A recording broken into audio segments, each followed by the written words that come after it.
यह कहानी 4 स्त्रियों की है जो आत्मज्ञान पाने के लिए भिक्षुई बनना चाहती थी। यह स्त्रियां काफ़ी गुरुओं के पास जाती हैं, लेकिन कोई भी इन्हें दीक्षा नहीं देता। फिर उन स्त्रियों को एक ऐसे गुरु के बारे में पता चलता है जो इन सब गुरुओं से बिल्कुल अलग होते हैं, क्योंकि उनका किसी को भी शिष्य बनाने का तरीका बहुत अलग था। वह सबसे बहुत अलग तरीके से शिष्य बनाते थे, चाहे कोई स्त्री हो या पुरुष। वह सभी को शिष्य बनाने से पहले उनसे एक प्रश्न पूछा करते थे। वह सभी चारों स्त्रियां बहुत ही आशा के साथ उन गुरु के पास जाती हैं। जब वह उनके पास पहुंची उन्हें प्रणाम करती हैं, तब वह गुरु उनसे उनके आने का कारण पूछते हैं। तब वह चारों स्त्रियां कहती हैं कि गुरुदेव, हमने अपने जीवन में मन की शांति खोजी, लेकिन वह शांति हमें कहीं नहीं मिली, जिसकी तलाश में हम न जाने कब से कहाँ कहाँ उसके लिए नहीं भटके। हम आपसे दीक्षा लेकर भिक्षुई बनना चाहते हैं और परम सत्य की खोज में लगना चाहते हैं।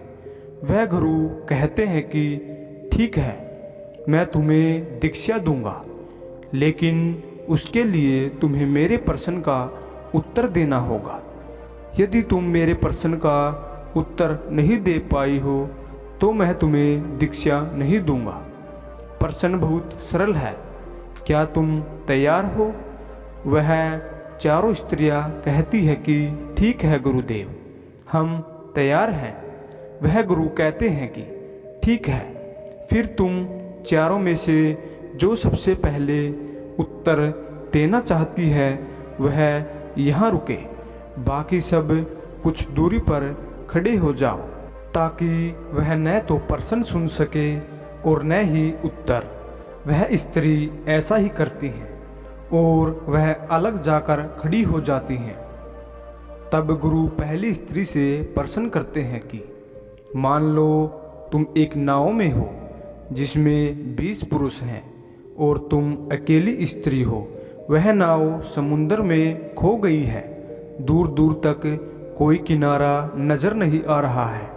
अचानक तुम लोगों को निर्जल द्वीप दिखाई देता है। तुम लोग उस द्वीप की तरफ धीरे धीरे बढ़ने लगते हो।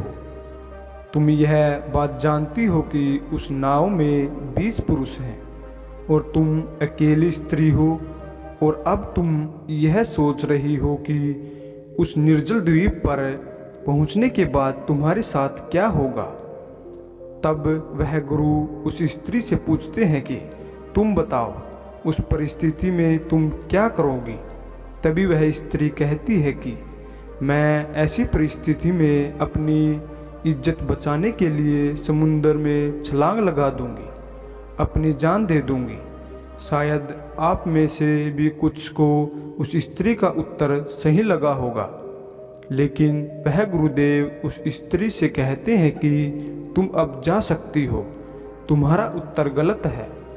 जो हुआ ही नहीं उसके लिए तुम अपने आप को दंड कैसे दे सकती हो?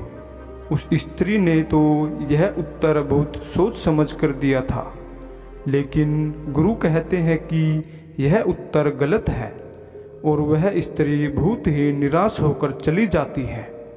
तब दूसरी स्त्री आती है। गुरुदेव उससे भी वही प्रश्न करते हैं कि मान लो तुम एक नाव में जा रही हो, उस नाव में 20 पुरुष मौजूद हैं और तुम अकेली स्त्री हो। वह नाव समुद्र में कहीं खो गई है, उसे कोई किनारा नहीं मिल रहा है। अचानक उन्हें एक निर्जल द्वीप दिखाई देता है। वह उस द्वीप की तरफ आगे बढ़ने लगते हैं और तुम्हारे भीतर यह चल रहा है कि तुम अकेली हो। वहाँ पहुँचने के बाद तुम्हारे साथ क्या होगा? गुरु कहते हैं कि तुम बताओ, इस परिस्थिति में क्या करोगी? वह दूसरी स्त्री कहती है कि ऐसी स्थिति में मैं समय को उस नाव में मौजूद सबसे शक्तिशाली पुरुष को समय को समर्पित कर दूंगी। जो सबसे शक्तिशाली पुरुष होगा वह पुरुष मेरी बाकी 19 पुरुषों से रक्षा करेगा। शायद आपको यह उत्तर भी सुनने में सही लगे, लेकिन गुरु उस दूसरी स्त्री को भी कहते हैं कि तुम जा सकती हो। तुम्हारा यह उत्तर भी गलत है। एक पुरुष चाहे कितना शक्तिशाली क्यों न हो, लेकिन 19 पुरुषों से कमज़ोर ही होगा। वह स्त्री भी निराश होकर लौट जाती है। तभी तीसरी स्त्री आती है। तब गुरुदेव उससे भी यही प्रश्न करते हैं कि मान लो तुम एक नाव में जा रही हो। उस नाव में 20 पुरुष मौजूद हैं और तुम अकेली स्त्री हो। वह नाव समुद्र में कहीं खो गई है। उसे कोई किनारा नहीं मिल रहा है। अचानक उन्हें एक निर्जल द्वीप नजर आता है। वह उस द्वीप की तरफ आगे बढ़ने लगते हैं और तुम्हारे भीतर यह चल रहा है कि तुम उन 20 पुरुषों के बीच अकेली हो।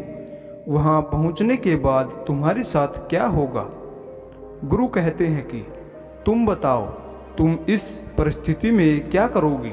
तब वह स्त्री कहती है कि बाकी सब तो ठीक है, 20 पुरुष है, मैं अकेली हूँ। नाव समुंदर में खो गई है, निर्जल द्वीप पर पहुँचने वाले हैं, परंतु इन सब में समस्या क्या है? वह स्त्री पेशे से एक वैश्य थी। वह कहती है कि वह पुरुष है और मैं स्त्री। वह अपनी ज़रूरत पूरी करेंगे और मैं अपनी। इसमें समस्या कैसी? तीसरी स्त्री का उत्तर सुन गुरु कहते हैं कि तुम भी जा सकती हो। तुम्हारा उत्तर भी गलत है। वह तीसरी स्त्री भी लौट जाती है। अब आखिर में वह चौथी स्त्री आती है। गुरुदेव उससे भी वही प्रश्न करते हैं कि मान लो तुम एक नाव में जा रही हो। उस नाव में 20 पुरुष मौजूद हैं और तुम अकेली स्त्री हो। वह नाव समुद्र में कहीं खो गई है। उसे कोई किनारा नहीं मिल रहा है। अचानक उन्हें एक निर्जल द्वीप दिखाई देता है। वह उस द्वीप की तरफ आगे बढ़ने लगते हैं और तुम्हारे भीतर यह चल रहा है कि तुम उन 20 पुरुषों के बीच हो। वहाँ द्वीप पर पहुँचने के बाद तुम्हारे साथ क्या होगा? तुम बताओ, इस विपदा की स्थिति में तुम क्या करोगी? वह चौथी स्त्री अपने दोनों हाथ जोड़कर सिर झुकाकर कहती है कि पता नहीं, मैं उस समय उस स्थिति में क्या करूँगी। तब गुरुदेव कहते हैं कि फिर जानने के लिए तैयार हो जाओ। जिसके पास पहले से कोई बनावटी उत्तर नहीं है वही सच्चा उत्तर खोज सकता है। वह गुरु उस स्त्री को दीक्षा देते हैं और वह स्त्री परम सत्य की खोज में लग जाती हैं। तो आपने इस कहानी से क्या सीखा? कमेंट में ज़रूर बताना। अगर वीडियो अच्छी लगी हो तो चैनल को सब्सक्राइब ज़रूर कर देना।